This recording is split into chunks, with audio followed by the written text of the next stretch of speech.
Hi again, everybody, moms and dads, boys and girls. This is the 102nd issue of The Chatter. It is. Can you believe this? I know, it's great. And we have great guests. We have Grace Van Patten and Art Gilloon in the house from Dubuque County Right to Life, and we're going to talk to them right after we begin in the name of the Father, and the Son, and the Holy Spirit. Amen. Remember, O most gracious Virgin Mary, that never was it known that anyone who fled to thy protection, implored thy help, or sought thy intercession, was left unaided.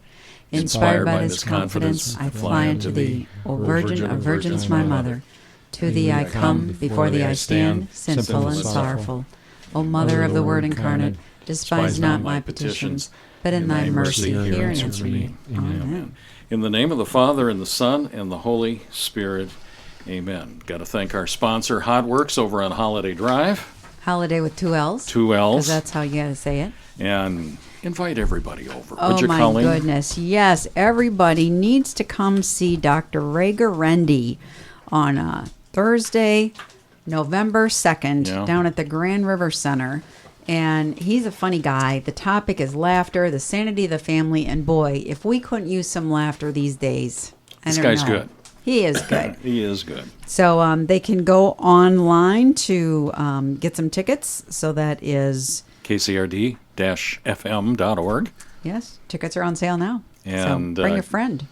Bring ticket lots of customer friends. service. I just had somebody call today. Did you? 563-231-3545. I know they're saying they don't know how to order tickets. They just want to talk. Well, And everybody that's wants to fine. talk to you, Tom. So that's a good thing. It's good to hear the listeners, isn't it? It is. We like their feedback. Hey, we just got confirmation.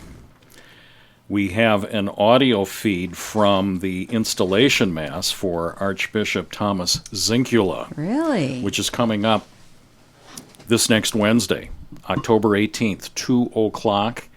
Bishop Zinkula will be, by the time he's finished, Archbishop Zinkula of the Archdiocese of Dubuque. The Mass is at 2 o'clock, and you can hear it live on FM 98.3 KCRD. That's a Wednesday, correct?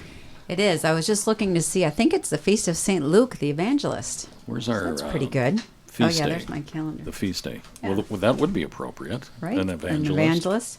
Do you remember going to Jekyll's installation back in 2013? 2013? Yeah. Mm-hmm. Mm-hmm. So it was kind of cool. If people haven't seen, well, I shouldn't say this because I don't think you can just go to the installation. I think you have to have a ticket. It's ticketed only. But it's really cool because the Archbishop who is going to be installed knocks on the door. Mm-hmm. You remember that from last Yeah. time? He knocks on the door and then says something that's scripted, and then the people inside say something else, and then they open up the big door and they let him in. Is this at Cathedral?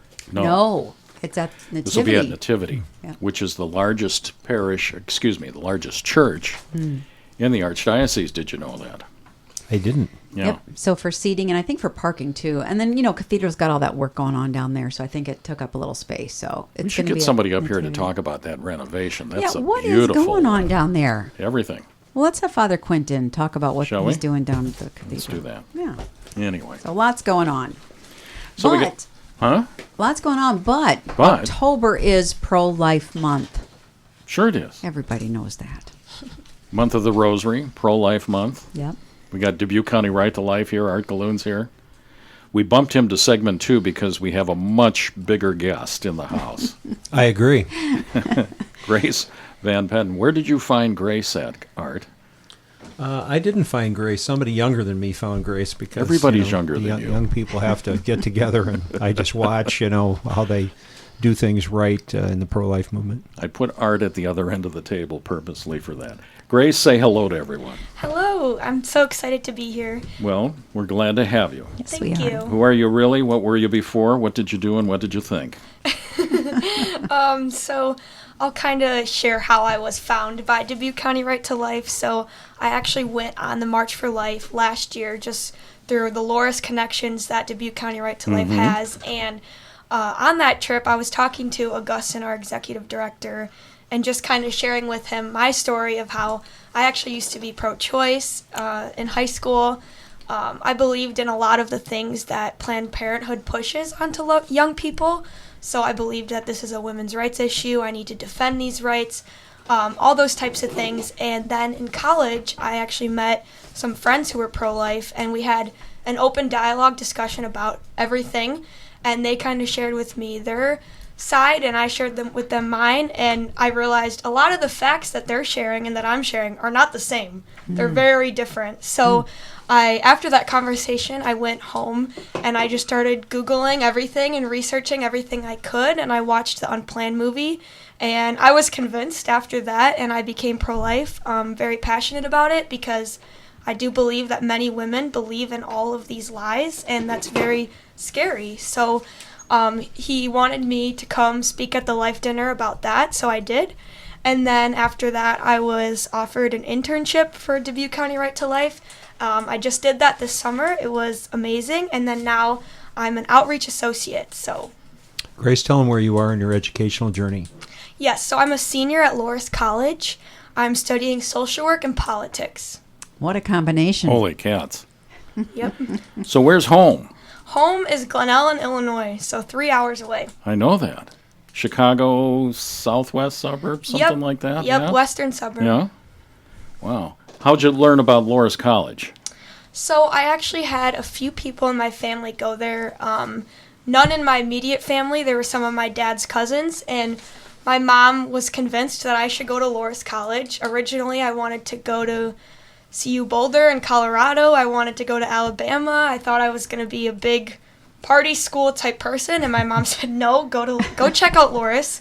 So she forced me actually to come visit Loras, and I ended up falling in love with it, and it was a great decision, and it changed my life. So Wow, that takes courage to go somewhere. Did you know anybody that was going to Loras? no, I actually did not. I did not know Wow. a single person. Wow, you're more courageous than I. When I went to Iowa, I took two of my high school friends and we all roomed together because I didn't want to go alone. So good for you going alone off to college. That's great. So you were talking about you came pro-choice, but you changed to pro-life, and their data and your data didn't jive. Talk deeper about that. What were some of the stories there? So I think I was, and I still am, always about women's rights and fighting for women. And I think I believed in these lies of, like, if we don't have abortion, women are going to die. Those types of things, that abortion is needed in situations such as rape. It's not fair to make her do something like that when it was somebody else's fault. All of those just kind of life type things, that was kind of on my mind, and I never actually thought about the baby, and I also never thought about the impact that abortion has negatively on women and how it really hurts women and just leaves a scar on their hearts that then they have to walk with for the rest of their life and live with that. And my friend, we're actually co-presidents of Duhawks for Life at Loras now together. She is a neuroscience major, so she kind of brought that perspective in of the mental health effects that this has in women, and she brought up the Unplanned movie, which is why I was so curious to go research it, because I had never heard anything like what she was saying before in my life. So I wanted to see if it was true, and it was. So was that a gradual recognition of these facts and truths, or did it just come all at once? Honestly, for me, it kind of clicked all at once. It was a matter of a couple days of looking this kind of stuff up and figuring out the truth. For some people, I know that that's not the case, but for me, it was kind of like, wow, I've been lied to a lot. And then I found out the truth, and it kind of clicked instantly. Were you angry that you'd been told lies? Yeah, absolutely. I think I just believed in this from the circle that I had back home in the Chicago suburbs. I never met anyone that was pro-life, unfortunately, so I never knew. And I think part of the anger I have just made me super sad, because a lot of girls my age have abortions believing in these types of lies, especially like it's the clump of cells, and then, you know, they have their pictures of the clump of cells that you think is real until you actually see the actual pictures of the babies. And You're talking ultrasounds, or? Yep. And yeah, I was angry. Yeah. So what about your friends back home that were your pro-choice friends? Have you had an opportunity to talk to them, or are they not interested in the conversation, or how does that go? Yeah, so they kind of just befriended me removed me, don't want anything to do with me anymore because of my views. They're very much so like, if you're pro-life, you hate women, you don't, that kind of thing. So You got canceled? Not necessarily canceled, but just removed from the friend group type of situation. And now that we all go to different colleges, it's hard to get together when you don't have contact through the phone anymore. Mm-hmm. But it sounds like you've got a good group of pro-life friends at Loras. Absolutely. And in Dubuque. Absolutely. Yeah. I tell people jokingly, I say, you might lose one pro-choice friend, but you'll make 5 new pro-life friends for everyone you lose. Truth? Isn't Yeah. that's the truth? That's a good way to put it. How would you describe the atmosphere, the camaraderie on campus over at Loras with the pro-life groups?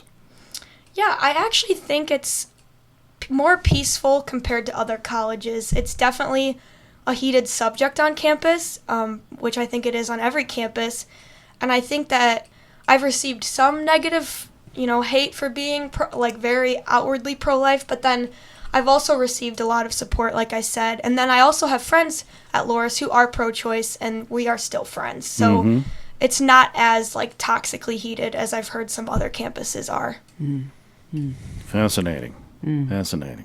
Grace, tell Tom and Colleen and our listeners some of the things you've been doing at Loras College to outreach to the students and tabling. Tell them what tabling is. Yeah, so at Loras, I just became president for this year, and we've kind of been trying to bring the Duhawks for Life Club back up. It kind of died down when COVID happened just because there were so many restrictions on clubs.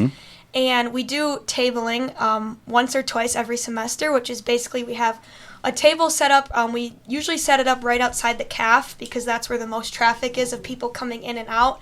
It's a cafeteria? Yeah, sorry. Cafeteria, yes.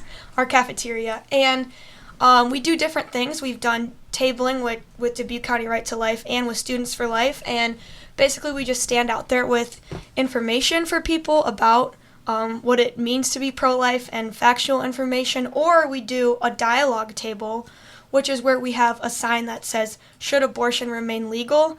And then we have yes, no, and then you get to vote with a piece of candy, so it's kind of fun. And people will just walk by, and people love sharing their opinions. At least most people do. Even if you don't ask for it, right? Yeah, and we try to remain neutral, so that way we can have this open dialogue, and we basically talk to people. And with Dubuque County Right to Life, I've done dialogue training, and that has helped me a lot with trying to reach people where they're at and trying to help them see our side and come to our side of realizing that life is a gift and should be protected. And I did that at the Dubuque County Fair as well and had some great conversations. So Now, did you learn that? I know Dubuque County Right to Life had that Equipped for Life course. Is that where you learned dialoguing? correct. Yep, the Equip for Life course. I would recommend it to everyone that is pro-life. It's a great way to have conversations with people who disagree with you. So how were some of those conversations at the fair? Were they similar to the conversations you would have at Loras, or were they a different kind of thing? I think they were similar in the sense that a lot of people, like myself, are just very misinformed. I think that people just believe in what the media and Planned Parenthood honestly is pushing onto people. They just believe it. And when you actually start asking people questions, they realize, wait, actually, that's a good thought. Like, sometimes people will say, well, you're a human if you can walk and talk. And you say, well, what about babies or those that have disabilities? Are they less of a human? And people really think about things, and you see them start to think about things. Oh, that's great. Do you think the people that you're encountering at these tablings, that they are invested in that ideology of pro-choice, or are they simply ignorant of the facts? They haven't been presented with the truth. What's your sense of that? Are they really all in, and they're... Yeah, that's a great question. I've thought about that a lot, actually. I would say that there were a few each day that were very set in their ways of I'm pro-choice, and they're very passionate about it. But I would say the majority are actually, don't really know and are kind of unsure, and they just believe in what their friends or their family believes, which could be the pro-choice side. So I would say that most are actually not very super passionate about it. There are some that are, though. Art, this goes to a conversation we've had on this show any number of times that says we have to keep doing this because every day, every year, there's a new generation of people that don't know the real story. No, but excuse me, the thing that's so great, and we can see in this room, Grace is speaking without notes, just so our listeners know that, and you can tell the passion. This is the chatter. There's no notes allowed. Well, Yes, we don't I even always have have notes because I'm old. But for your listeners, Grace is, everything she just said, she didn't have a single note in front of her. And she's well-spoken, and she's intelligent, and she's a great ambassador for Dubuque County Right to Life. Amen. And that's why we have her as an intern. And I think, in regard to your question, Tom, the amazing thing that we've seen as science has taken us deeper and deeper into the womb, and we have a whole generation of kids, I call them kids, Grace, you're a kid, who have grown up knowing nothing but legalized abortion. Nothing but legal abortion. Yeah, that's It's right. always been legal until last summer. Yet at the same time, they're also the generations that have seen the advancements in science and the window to the womb. And they've also, many of them, have grown up seeing ultrasound pictures of their younger brothers and sisters. So all this has been science was always on a collision course with Roe v. Wade. And eventually it came to be that Roe v. Wade was overturned. But Grace is emblematic of a generation that has, through science and rational thinking, come to understand, and she's trying to convince others in a peaceful way of the wrongness of abortion, how it kills unborn children and hurts women, and the righteousness of saying we're not going to allow that to happen, and simultaneously we're going to help women who face unintended pregnancies because they need help. And that's the two-sided coin.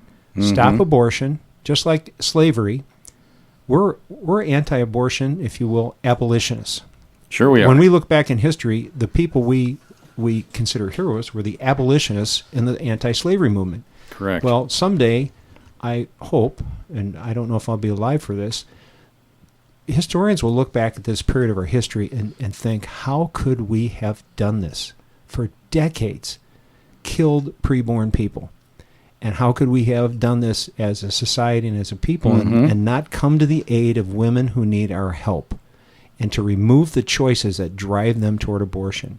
And it's young women like Grace who will carry that message to her fellow students, and it's tremendous. It's great. We are visiting with Art Gilloon and Grace Van Patten from Dubuque County Right to Life.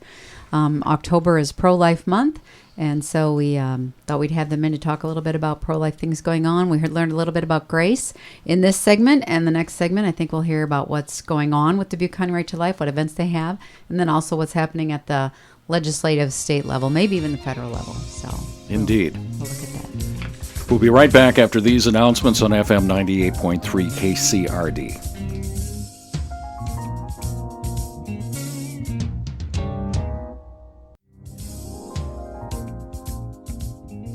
We're back, Colleen. Segment 2 of episode 102.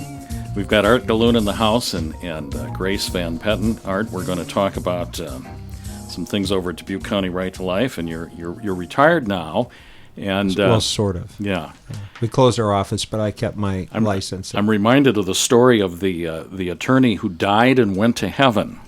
Uh-oh. I'm sure I've heard this, but no, really, go ahead. I'm That's sure not the listeners That's really, not the punchline. I'm sure the listeners really want to hear another bad lawyer joke. Attorney died and went to heaven, and St. Peter was standing there, and he said, "Congratulations. We've never had a 175-year-old attorney in heaven before." And he said, "St. Peter, there must be some mistake. I'm not 175 years old." And St. Peter says, "Well, according to the hours you've billed." Am I supposed to laugh at that? No, Colleen can do it for you Do here. it. I didn't see that one coming. It's okay. We lawyers have broad shoulders. So you really are not retired. No, You're busier now than before. Yeah, actually, I think I am. No, I kept my license to do some special projects, almost pretty much exclusively related to Right to Life work. But I want to be able to get into court if I need to, and to officially appear for clients and so forth. So I opened Gilloon Law PLC. Very well. What do you want to talk about first, legislation or Dubuque County Right to Life? Well, maybe jump back to Grace and let her tell us and the listeners what's going on next week This will air, I think, the weekend of the 13th, 14th, 13th, and 14th, 15th. 15th. And Pro-Life Awareness Week is next week. And Grace, who's our speaker and where can people see her? Yes, so the speaker we are hosting is Emily Albrecht, and she is a nationally known speaker. She is one of the directors at the Equal Rights Institute, which is the organization that I did my dialogue training through. So she Where's will have this at, Grace? She is going to be there October 16th in UW-Platteville, October 17th at the University of Iowa, and October 19th at the Church of the Resurrection. Here in Dubuque. Yep, here in Dubuque. So that's give me those dates again, 16, 17? And 19th. 16, 17, 19, which is next right week. around the corner. Next yeah. week. We're recording this on Monday the 9th, but it'll air on the 13th, 14th, and 15th. So What else do we got, Grace? So upcoming after that, we also have, let's see here. We have a Euthanasia Prevention Coalition Conference on October 21st. We have a trunk or treat at 7 p.m. on October 26th at the fairgrounds. And then October 26th, we also have a holy hour for Respect Life Month at 7 p.m. in Peosta at St. John the Baptist Church. So a lot of cool stuff to celebrate Pro-Life Awareness Month. And that's what we got to do is hit this hard with prayer and fasting and activism. Dubuque County Right to Life always does an awesome job in October of so many events that you can participate in. And that's when you see all your friends because they're all at the Life Chain or they're all at the luncheon or, so that's always great. Yeah. So, Tom, you're looking at me. Do you want me to talk a little bit now? Art, this is the most requested show we get. When are you bringing Art Gilloon back to the chatter? I'm sure. A couple of things going on around the state legislatively, and I'll just bring you up to speed. We always like to talk about the heartbeat law Yeah. that is currently on track to be heard by the Iowa Supreme Court. Give some background, because that's been bounced like a ping pong ball. Well, it was originally passed and never went into effect. And then Right. it worked its way to the Supreme Court of Iowa after the Dobbs decision and after Iowa also found there was no constitutional right for abortion in the Iowa Constitution. And surprisingly, the Iowa Supreme Court said, no, the law you passed when the heartbeat law that was passed in Iowa when Roe v. Wade was in effect was really not a real law. They said it wasn't a real law. How can the legislature... Well, the Supreme Court said that. I know, but they pass a law. It's signed by the executive, the governor, Yeah. and the courts say it's not a law. I don't know, but they wear the black robes, and so they said Okay. that. So then that led to the Governor Reynolds here in Iowa, Right. asking the legislature to come back for a one-day legislative session. And that was in the spring, right? July, I want to say. July? July, yeah. And Grace went down to it. She can tell about her testimony down there. And that was for the purpose. They had the pro-life votes to do this, and they passed the heartbeat bill again. Second time. So now hopefully it is a real law. Because And it was signed by Reynolds. Yes, and it was passed after the Dobbs case overruling Roe v. Wade, so the Supreme Court presumably can't say it's a fake law. So that case is currently in process before the Iowa Supreme Court. November 6th, written arguments called briefs in the law are due. Those are the ones being offered by Governor Reynolds' legal team in support of the constitutionality and legality of the heartbeat law. So Monday, November 6th, Yes. the Iowa Supreme Court looks at it? Well, no, that's when the written arguments called briefs from the state of Iowa, the pro-life arguments, are due to be filed by November 6th. Now, are you involved with that process? Do you put your 2 cents worth in? I'm not specifically, no. They got some smarter, better, greater pro-life lawyers than my mind working out. They're great lawyers, both men and women. And so the state has their briefs due November 6th. Then Planned Parenthood and the pro-aborts will have their opportunity to file briefs. And then I believe the state will have what's called a reply brief. Then they will schedule it for oral arguments before the Iowa Supreme Court, probably in December or January. And then the Iowa Supreme Court will have until June to decide whether the heartbeat law is going to go into effect or not. So our listeners, we hope, will pray for that.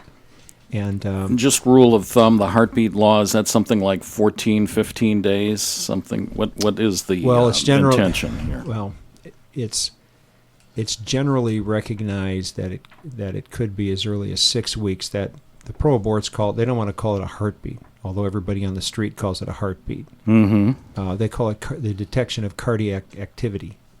So the bill is meant to give some credence to the idea that when our hearts start beating as preborn people, we're pretty much alive. and even though science, as Grace and all her pro-life debaters would say, science tells us that life begins at conception, and it has done that for 100+ years. That blob of cells is making noise. Right. Is that what you're saying? But it only makes sense because, remember, if you die, that's because your heart has stopped. Right. So heartbeat should be a sign of life. But the thing I would encourage that. your listeners to remember is some people will say, well, geez, why don't you just pass a bill that says life at conception? And believe me, those are being considered and will be offered, I'm sure. And why do you compromise and say, because we know an unborn human being is still an unborn human being deserving of civil rights protection from the moment of conception up to 6 weeks. Mm-hmm. Okay? So why are we going to allow abortions there? And I encourage people to remember that the abortion battle is on all sorts of different fronts. It's a cultural battle, it's a moral battle, and it's a political battle. And in the political world, you can't always get 100% of what you want. So there's a great philosophical debate on whether do we allow incremental victories? Is the heartbeat bill an incremental victory? Slavery wasn't defeated in a day. So right. Abortion, So you're taking what the defense will give you. Generally speaking, yes. And you have to fight your way all the way to the end. And that doesn't mean that you're abandoning the battle Correct. for Correct. life at conception. Right. And anyone who says that, you're giving up on a principle of some kind when you try to get the most you can get in the political arena, I don't agree with that. We have to win the battles we can win, and then on and on and on until we have victory for the preborn and really victory for women. Because as Grace said earlier, women are hurt by abortion. They're really victimized by abortion and all the lies they're told about how safe it is and how there's no after effects and so forth. Now, you mentioned the Supreme Court has then until June to decide. I know 2024 is an election year. Is there going to be a change over in any of these judges? Not before June before. of 24. Okay. And I wish I could tell you, we'll do another chatter and we can talk all about the judiciary, but there will be 3 of the justices up. And the nice thing is, we're going to have the 3 that are up for retention votes, as they call them. They will have been on the record about where they stand on the abortion issue. True. Sometimes we don't get that. So True. anyway, so that's the heartbeat case in Iowa is working its way through the mechanism of the Iowa Supreme Court, and we'll try to keep people updated with news from Dubuque County Right to Life. And people can always call the office at 556-5960 and get any information they want. That's what we do. On that information, and there is an election coming up in next month, November. Are there any pro-life issues on the ballot this November 2023? I don't believe so.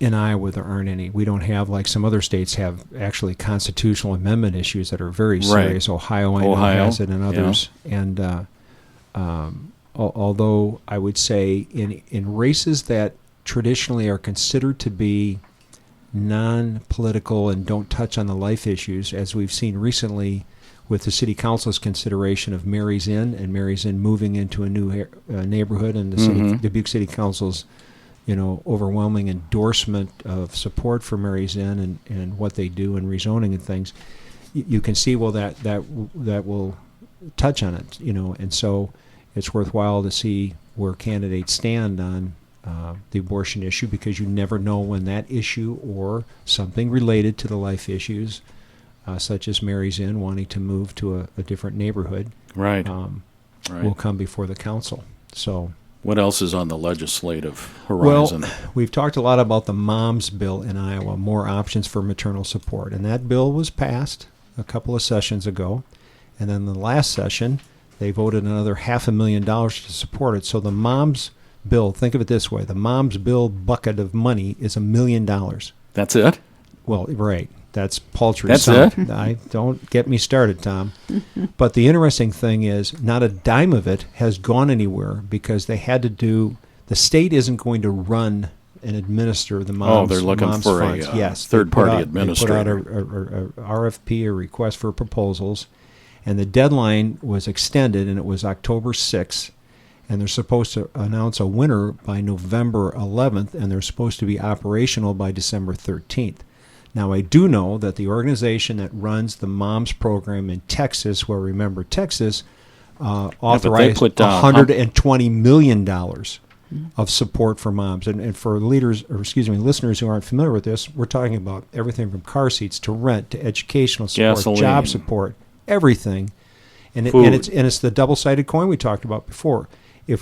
When Texas passed their heartbeat law a year or two ago, they also passed simultaneously a bill that provided $120 million for support for women facing unintended pregnancies. Real concrete support. Where are the people who claim to be pro-abortion, who say that pro-life people only care about a baby before they're born? What's their stance and support for the MOMS bill here in Iowa?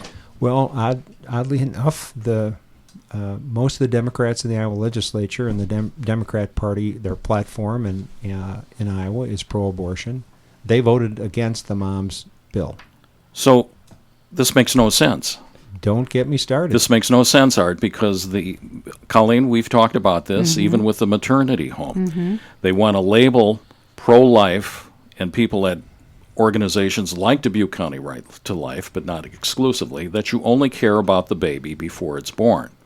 And now here we are advocating for the MOMS, which is Mothers of, what's the acronym? More options for maternal support. More options for maternal support. We've got only $1 million. We could use a lot more from the legislature. And the people who are advocating abortion are not getting behind correct. And the moms and children. The other fallacy about that is you have to look no further than Dubuque, Iowa, to see the falsity of that statement that pro-life people don't care about babies after they're born. Birthright of Dubuque, Mary's Inn, which provides a home for women in unintended pregnancies, and the Clarity Clinic. We've said this before. Right. People are surprised. I say, do you know how long the Clarity Clinic follows women before the baby's born?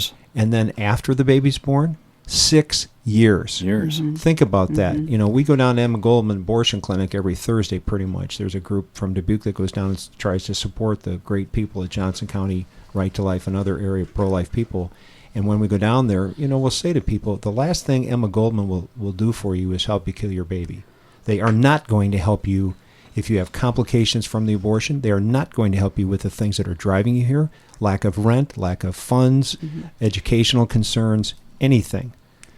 Well, the thing that confuses me is if the Democratic platform is pro-choice, and if women have chosen to give life to their baby, then why wouldn't they be on board? I can't answer that question either because it doesn't make any sense to me. You'd right. have to if ask they're pro-choice, they should be behind that choice. Yeah, and for my 2 cents, and I'll say it here on the air, for a person of any party, and in this case, it's the Democrats that do it, for them to claim to be pro-life and then vote against the More Options for Maternal Support bill and funding is an atrocity. It's wrong, and people should hold them accountable. Now, I say that not to have a person cast a vote one way or the other. We say that at Dubuque County Right to Life, we don't endorse candidates. We do not endorse candidates. But we will tell people what a person's voting record is. And when someone says, well, tell me, do you think so-and-so is pro-abortion? The answer to that can be yes, and you say why. And you say, here's the vote. And you can't call yourself pro-life if you voted this way. Right. So, anyway. So sorry, I didn't mean to get totally off on that. No, I'm listening to you, and I didn't set you up for this. I apologize in advance. There are cities across the country, they call them sanctuary cities, where what would it take to make the city of Dubuque or Dubuque County a sanctuary city for moms and their babies when they're pregnant here? Well, I think it already is. I know, but we haven't gone on record, have we? I mean, other than this show and what you and Clarity Clinic, Dubuque County Right to Life for these years, but how do we get the label, Colleen? What do we do? Well, as I would say, Dubuque has trumpeted for the last quarter century and more that we're a welcoming, diverse, inclusive community. And we must tip our hats to the city council, the 7 members of the city council, including the mayor, because on September 18th, when the Mary's Inn rezoning issue came up, to allow them to move from one house in Ward 2 that was beautiful. To another house in Ward 2, they resoundingly 7-0 accepted that and said, why? Because that's who we are in Dubuque. So I don't know that an additional decree of sanctuary city is needed with that kind of ethos coming from the city council. Now, unfortunately, Mary's Inn, as many of the listeners probably know, got stopped from that moving to that neighborhood because of an unelected bureaucratic board called the Zoning Board of Adjustment, where 4 out of 5 voted against Mary's Inn getting a conditional use permit. Yeah. And so that was, in my view, unwarranted and unjustified and without any evidentiary support before it. So, but generally speaking, the elected representatives here in Dubuque are very supportive of Mary's Inn, and that shows a great pro-life attitude of sanctuary for these women that have no place to live other than the place Mary's Inn gives them. And Mary's Inn is the only maternity home in eastern Iowa. Correct. But wouldn't it be great coming in on Highway 20 into Dubuque? You see the sign, All-American City 2017, All-American City. Right. Wouldn't it be awesome to have a sign, Sanctuary City? That's what I'm thinking. Yeah. Art, we're going to hold you over. We're running long on segment 2 of the 102nd issue of the Chatter on FM 98.3 KCRD and the KCRD mobile app. We are brought to you by Hotworks, the 2L Holiday Drive in Dubuque.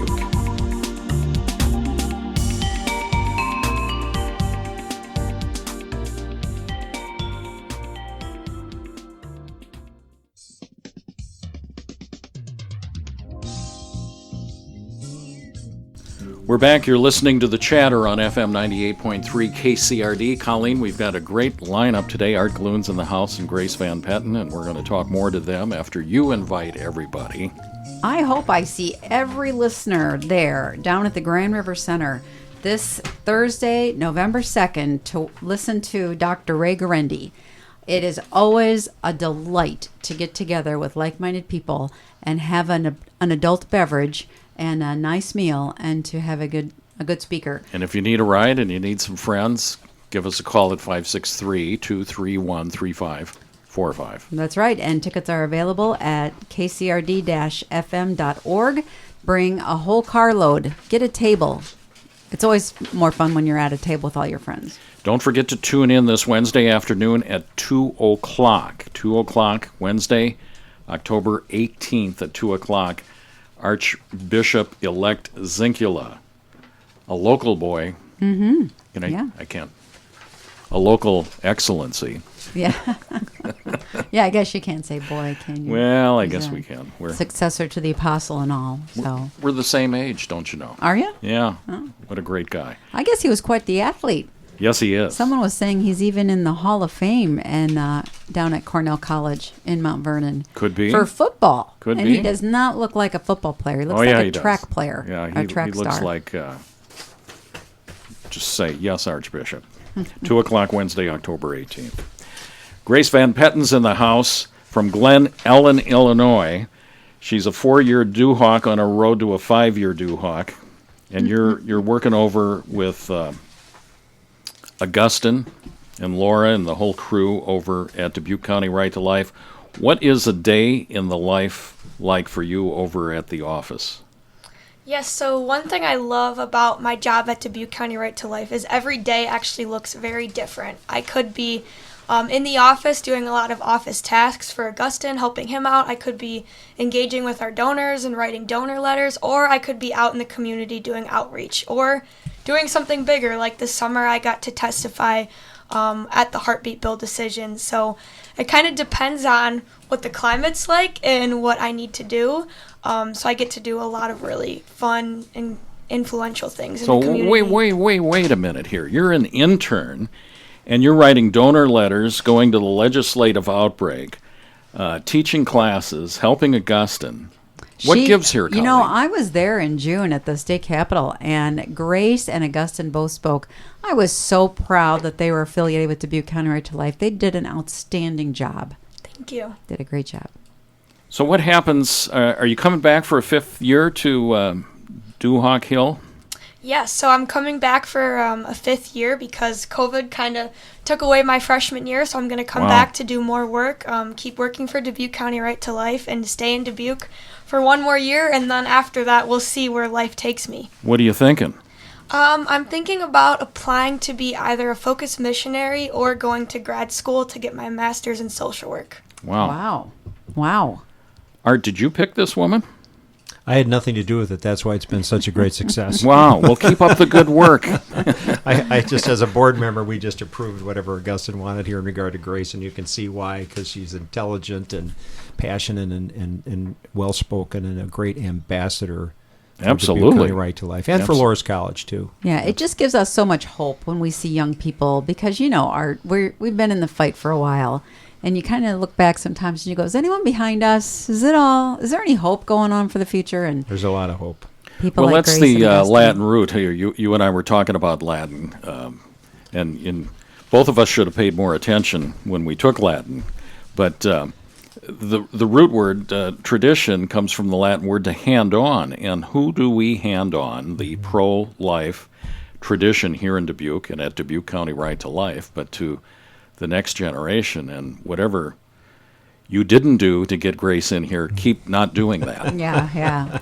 Well, we're going to put it in good hands with Grace and her That's cohorts. for sure. So, Wow. Give us some update. You had all kinds of. I always come in with a lot of paper, Tom. And You were Colleen. talking about something in California, Well, the both- land of.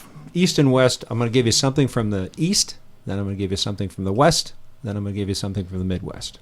Go ahead. So out East, recently, a pro-life advocate named Lauren Handy and several other pro-life people were at an abortion clinic, and the medical waste people came up and were taking out boxes. And they said to the medical waste worker, do you know what's in those boxes? He says, no, I don't. And they said, well, what happens where you take them? And he says, well, we just throw them out. And they said, well, okay, well, if you're going to throw them out, do you care if we take one? Anyway, you may have seen this story on the news. They found This was out where? Washington, D.C., Okay. and they found dozens of late-term aborted babies. And it was really grisly and In awful cardboard boxes being taken out by the. by the medical waste people. So, to be incinerated. And so Wow. that grisly discovery didn't get enough publicity. And this was just recently, 2023? Yes. Didn't get enough publicity, but recently the Lauren Handy and others went on trial for violating the FACE Act, the Freedom of Access to Clinic Entrances, from an incident in October of 2020. And what they did in October 2020, they went into this particular abortion clinic and sat down. And akin to the civil rights protests and lunch counter protests in the 60s, where people would sit down and say, I'm not leaving my lunch counter chair here just because you have a sign there that says, you know, colored people can't be served. Right, I'm not moving. right. So that kind of civil disobedience has always been recognized as long as it's peaceful and civil and so forth. But the trouble is the FACE Act, the Freedom of Access to Clinic Entrances, flies in the face of that, no pun intended, by saying people who do this are going to be accused of stopping healthcare clinic activity, and you can go to prison for 11 years. Well, they just got convicted recently. And Lauren Handy, because of her sitting in a chair in an abortion clinic, trying to... Lauren's a woman? Yes, Lauren Handy, her and others, sitting in a chair, waiting room chair, talking to women who were going in to have an abortion, trying to talk them out of it. And when asked to leave, she wouldn't leave. She was convicted of this. Now, the judge put her in jail pending her appeal. So she's in jail right now. This wouldn't happen other than on the abortion issue. And most importantly, the appeal point, without getting too technical here, is the abortionist at this clinic was quoted in an interview as saying, so what happens if you have a late-term abortion? These babies are born alive. He said, well, I'm not going to help the baby. So part of the reason Lauren Handy and others went into this clinic was under recognized law, if you're going to defend another person's life, if you're trying to save the life of another human being, you can take reasonable, peaceful action to do that. So their defense in part was, we were under what's called the necessity defense. It was necessary for them to go in and do this to try to save these preborn babies' lives. And that defense wasn't allowed. Because some of them are being born alive. Yes, and because of their gestational age just generally. So that defense was not allowed to be presented But wait, in this trial. who said they couldn't use that defense? The judge. Oh, for crying out This was in Washington, D.C. District court or state court? Federal court. Federal court. So the Department of Justice has unleashed, the pro-abortion Department of Justice has been unleashed on pro-life people in these situations. So that's one thing. So my point being that there are people, pro-life people out there, who are sacrificing their money, their freedom. Lauren Handy's one of them. So that's out east. Now let's move out west to California. Many of our listeners will remember back in 2015, David DeLayden, Sandra Merritt, Troy Newman, and others, and Lila Rose, others, had gone into abortion doctor conventions.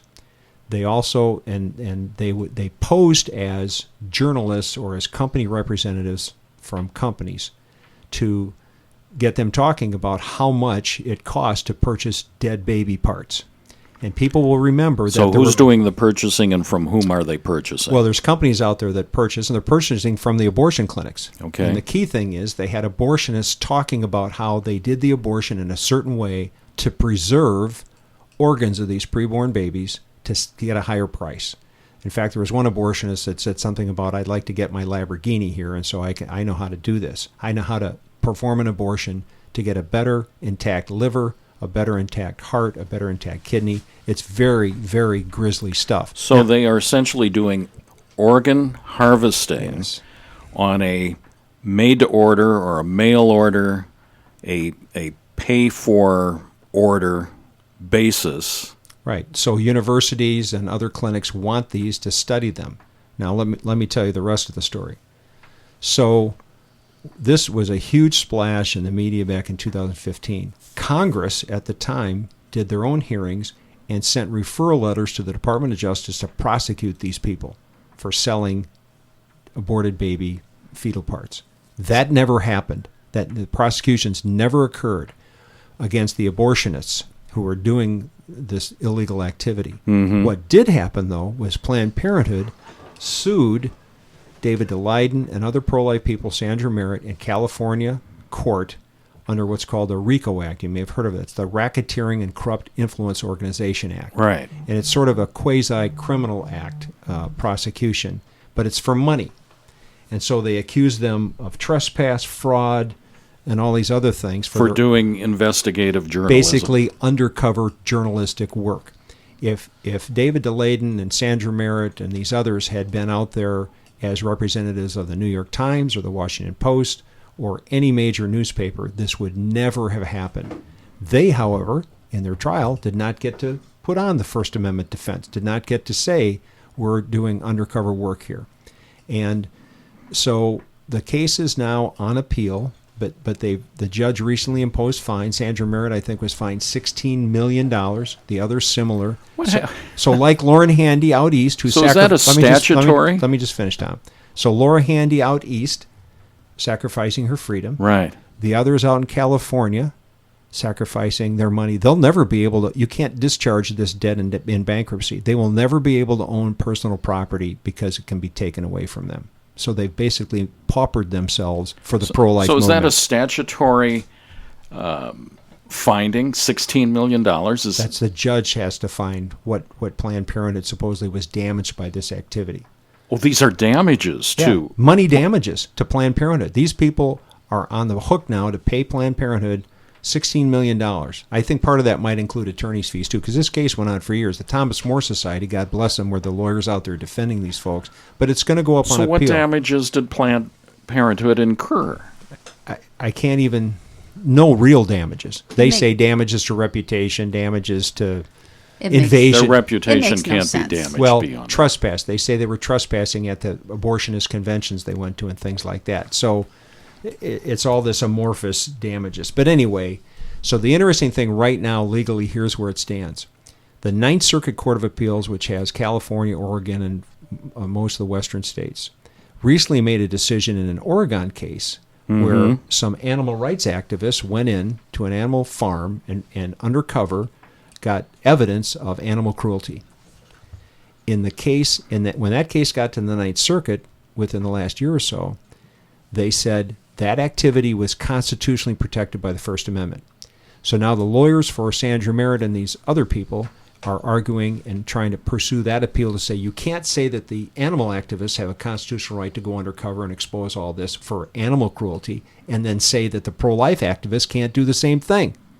So it's a pretty good legal argument. Unfortunately, on the main case, they just asked for the Supreme Court to consider the case and what happened. The Supreme Court said we're not going to hear it. The Supreme Court of the United States. They're not obligated to. So now they're back to where they have to have the Ninth Circuit Court of Appeals, which is a federal court of appeals, kind of reverse itself. So we'll see how that goes. So the point being, though, that we all live in our own little pro-life world, and we all do what we can. And I always say to people, don't ever criticize someone for what they don't do. Thank them for what they do in the pro-life movement. But there's people out on the front line sacrificing their freedom, sacrificing their money, and so forth. So that's East-West. What do you got in the Midwest? I got in the Midwest. This is some good news. I can't just leave with all bad news. So Illinois has a pro-abortion governor, has a pro-abortion attorney general, and has a pro-abortion legislature. This isn't the good news, is it? Yeah, it is in the end. Okay. They passed SB... Wake me when it's over. Yeah, no, just bear with me. I can't leave you on a bad note. So they passed SB 1909. In 1909 is the bill, I think that's Senate bill, Illinois Senate bill. Right. And the bill labeled crisis pregnancy centers as centers that could be investigated by the Attorney General if the Attorney General felt that they were engaging in, quote, deceptive practices, unquote, which would be things like telling women you're going to be harmed by abortion, which is true, telling women that they're going to suffer long-term consequences from abortion, which is true, telling women that their unborn child is a human being, which is true. So those are deceptive. That's what this bill allows the Attorney General to prosecute people for if he felt, and I can't think of his name, he's recently elected, but he was the one who could target various clinics and decide whether or not to prosecute them. So various pregnancy clinics went ahead and filed for an injunction to stop this law. And the reason they wanted to do that is because, number one, they didn't want to be investigated. There could be $50,000 fine per violation. So if the Attorney General felt that the scientific information they were giving wasn't appropriate or didn't agree with it, give information that says life begins at conception and here's why. Right. And the Attorney General is going to say, no, life doesn't begin in conception. It doesn't begin at the heartbeat. It doesn't begin at brain waves, and et cetera. He could win that battle, sue them, fine them $50,000. Well, thank God a federal judge in Illinois put a stop to that and said, basically, I can't imagine, the judge said in his ruling, more or less, I can't imagine a law that is a more deadly, wrong law that infringes on the First Amendment rights of these crisis pregnancy centers to tell the truth. Wow. So that's the good news. So I'm sure the cases are going to be litigated further, but at least one, we see so many times where judges just make these rulings that you think, how can they do that? Well, here's a judge who saw the light, saw it right away. In Illinois. So we finally had at least one federal judge giving some protection to So he's a people. federal judge in Illinois? Yeah. Wow. I think. And so some of these seem to be like First Amendment heavy, really dependent upon the First Amendment. When we were little boys and girls, did we ever imagine that the United States of America and the Bill of Rights and our sacred Constitution would be disregarded and we'd be living in Soviet-era America? This is just amazing, Art. It's a hard time. It's a hard time to be pro-life, and people have to be courageous. I should correct myself. I'm not sure if it was state or federal court. It could have been state court because it was a state law that was at issue there. Right. So, and they only would be able to ban it in Illinois. So it's probably a state court judge. But the important point is we need people to be brave. We need them to be fearless and abortion is like slavery, like I said before. It is the most divisive issue in the country. It is. It's taking a road similar to the eradication of slavery. It is. And that's the future. And thank God for people like Grace Van Patten and others who are willing as young people to say, I'm in this fight for the rest of my life, if it takes that long. Well, and thank goodness for radio stations like KCRD, and we can talk about these subjects openly. We don't have to conceal things. We don't have to only say one side. I mean, thank goodness that there's some good pro-life media out there. Grace Van Patten from Glen Ellen and the president of Duhawks for Life. Co-president? Yep. Co-president. Good to have you on. We're going to have you back, Grace, since you're Yes. coming back for year 5. Perfect. Doing that. Art, always a pleasure Thanks, here. We're Sam. going to have to get you Colleen. back before the end of the year again. And Well, now that I'm sort of retired, I can come back whenever you want. oops. Was that a threat? Yeah, no, I don't know. Well, take a poll of the listeners. If they say no, then I won't come Oh, I can see him right now. Well, we hope to see all of our friends on Thursday, November 2nd, down at the Grand River Center for our 10th annual benefit dinner. Dr. Ray Garendi's the speaker. The topic is laughter, the sanity of the family. We could all use that. Tickets available at kcrd-fm.org. And always tune in. Leave your radio station tuned to 98.3 FM. As we used to say, tune it to 98.3 and rip off the knob. In the name of the Father, and the Son, and the Holy Spirit. Amen. Glory be to the Father, and to the Son, and to the Holy Spirit, as it was in the beginning, is now, and ever shall be, world without end. Amen. In the name of the Father, and the Son, and the Holy Spirit, many thanks to Hotworks. Tune in again next week. We love you.